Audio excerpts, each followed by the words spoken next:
Olá a todos, eu sou Osmar Gomes, da OGFX. Pessoal, e hoje eu quero fazer aqui com vocês aqui um pequeno vídeo e passar algumas dicas para vocês, né, de como operar a força da moeda, né, de uma maneira inteligente, tá?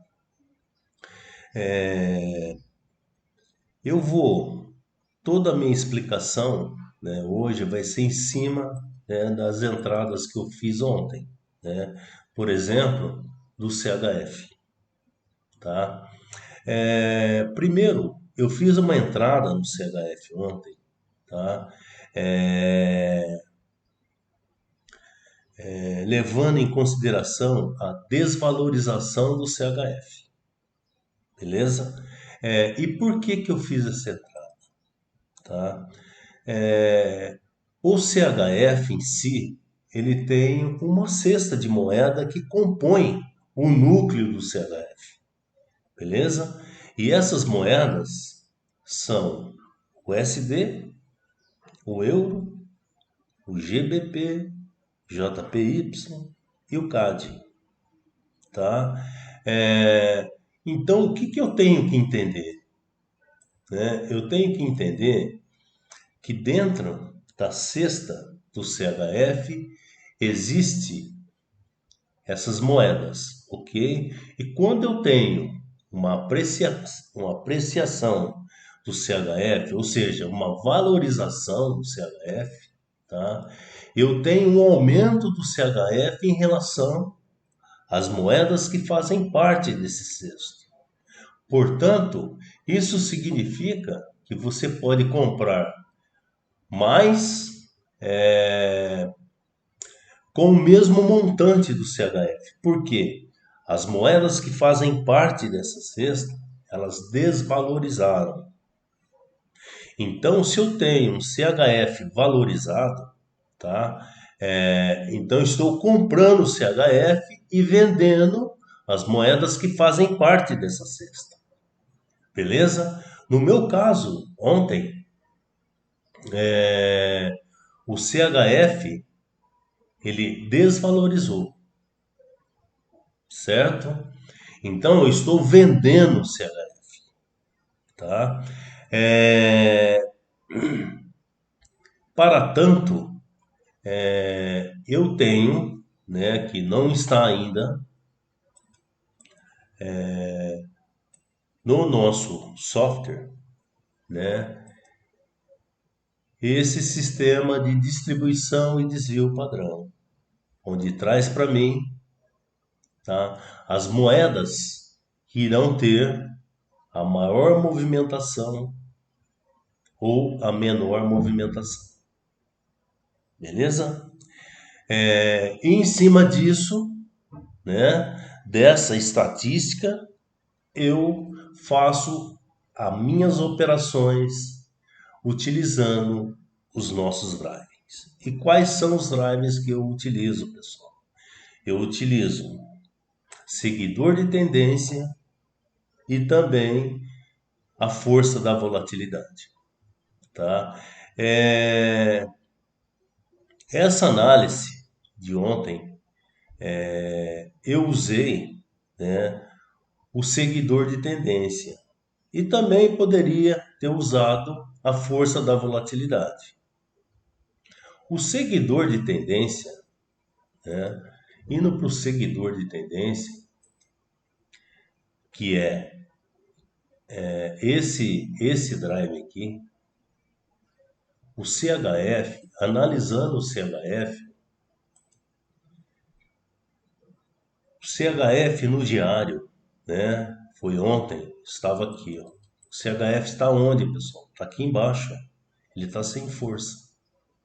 Então, olhando para a nossa planilha, né, que logo mais eu vou passar para a web, tá? Onde está o CHF? Ele está num ponto aqui de distribuição, tá? Então, o meu sistema aqui, ele está mostrando que o CHF ele está numa distribuição, certo? Está com um desvio baixo, próximo da média, ok? Então eu tenho grande probabilidade, né, de fazer esse trade. Mas, portanto, eu não sei a direção. Quem vai me dar a direção é justamente os meus drivings, né? Como eu estou analisando aqui, ó. Estou analisando meu driving seguidor de tendência. O CHF é o vermelho. No diário, ele está embaixo.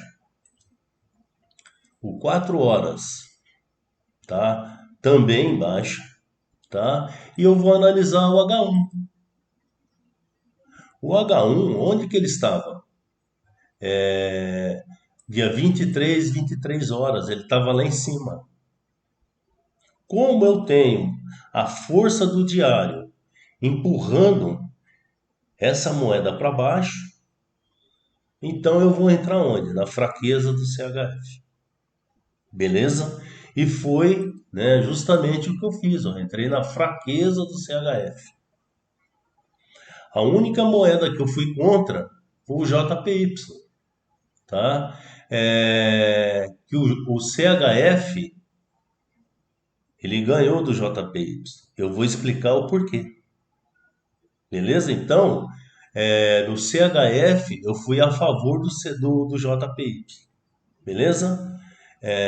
Então, foi essa avaliação que eu fiz e o drive, né, que eu usei, o seguidor de tendência.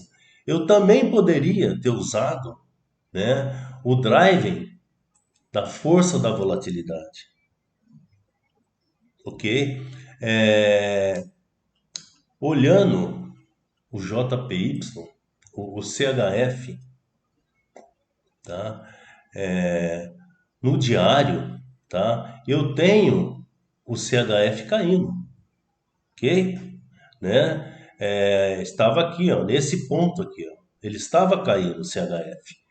O semanal, né? Ele também estava caindo, tá? O 4 horas, o 4 horas, né? Ele estava 4 horas, dia 23 horas. Dia 20 horas, tá aqui, ó.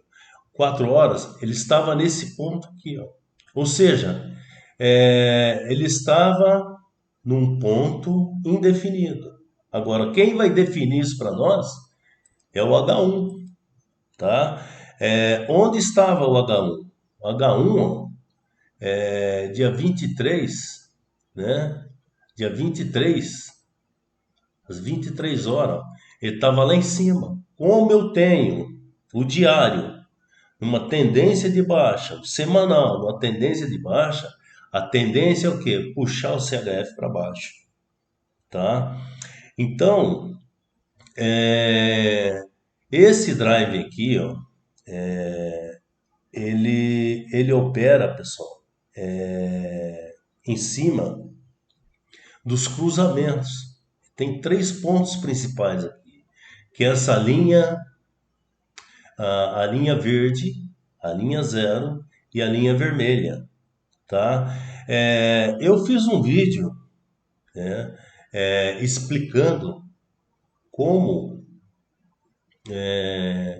como usa, né? Deixa eu ver, acho que é esse vídeo aqui, ó, que está lá no YouTube. Ó, esse vídeo aqui, ó, que está no YouTube, tá?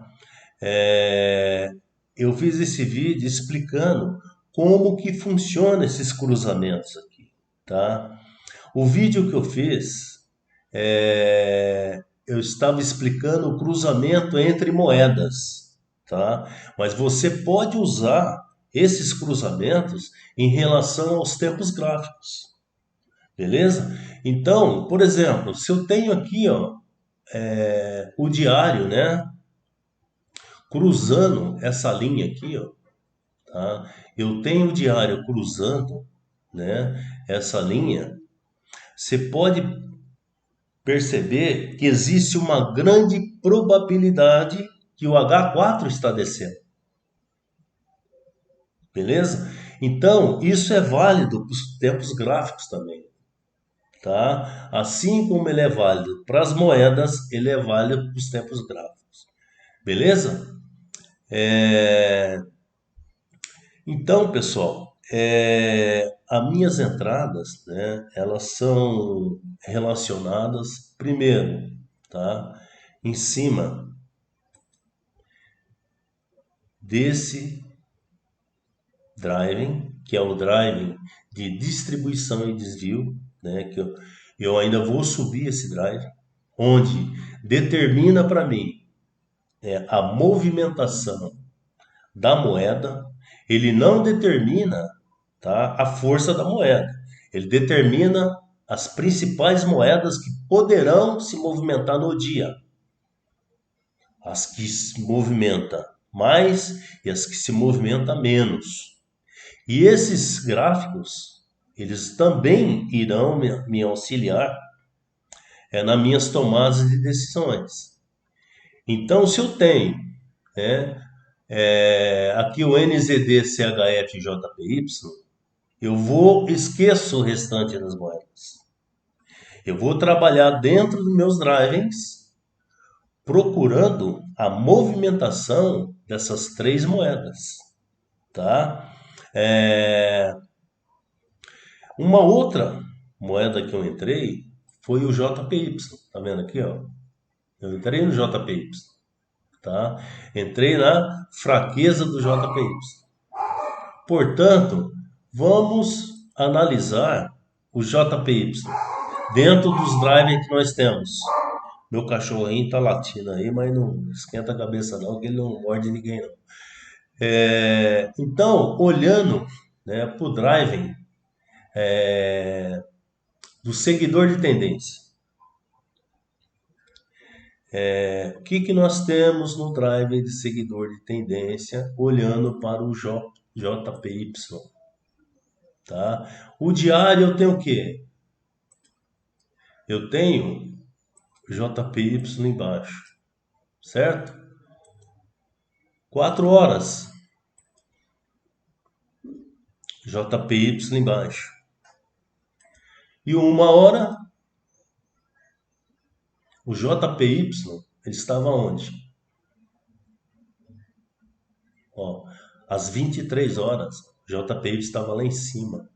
Como eu tenho os tempos maiores puxando, né, o JPY para baixo, eu vou entrar na fraqueza do JPY. Beleza, pessoal? Então, esses drivers irão, né, dar um input, né, desse drive. Esse drive, ele mostra para mim as moedas que irão movimentar, tá? E meus drivers mostra a direção. Muitas das vezes, né, essa direção vai ficar um pouco obscuras, né? Que aí nós temos que analisar com mais detalhes, tá? Mas na maioria das vezes, tá? Eu consigo enxergar algo, né, ao meu favor. Beleza, pessoal? Então, era esse recado que eu queria trazer para vocês, né? Essas dicas, principalmente, né? Essa dica aqui do driving, seguidor de tendência, e também a dica desse driving aqui, ó, tá? Uma outra dica, né? É essa tabela aqui. Essa tabela aqui, às vezes eu não preciso nem olhar no gráfico, tá? Por exemplo, olhando aqui para o Audi e para o CAD, eu sei que o Audi no semanal ele está subindo, no diário ele está subindo, no 4 horas está subindo, 1 hora subindo, 30 minutos subindo e 15 minutos subindo. Então eu tenho o Audi subindo em todos os tempos, tá? E aí, olhando, né, para o quadro aqui, ó, o azul ele determina para mim, pessoal, que o Audi no 4 horas ele está subindo, está acima da linha verde, ou seja, ele está acima da linha de ponto 20, tá? O 15 minutos ele está acima de ponto 60, tá? Então, o que eu deduzo isso aqui, ó? Que olha, eu tenho aqui o H4, tá? Que ele está acima de ponto 20, certo? E o 15 minutos ele já passou por esse nível de ponto 20. Ele já está no nível de ponto 0,60. Ou seja, o H4 ele vai atingir esse nível aqui. Porque ele está no nível crescente, assim como o diário crescente e o semanal crescente. Beleza, pessoal? Então, são essas dicas que eu queria passar para vocês. Espero que eu tenha conseguido, né, passar o que eu queria, né, e que vocês façam bom proveito, né, desse vídeo. Beleza? Um grande abraço a todos.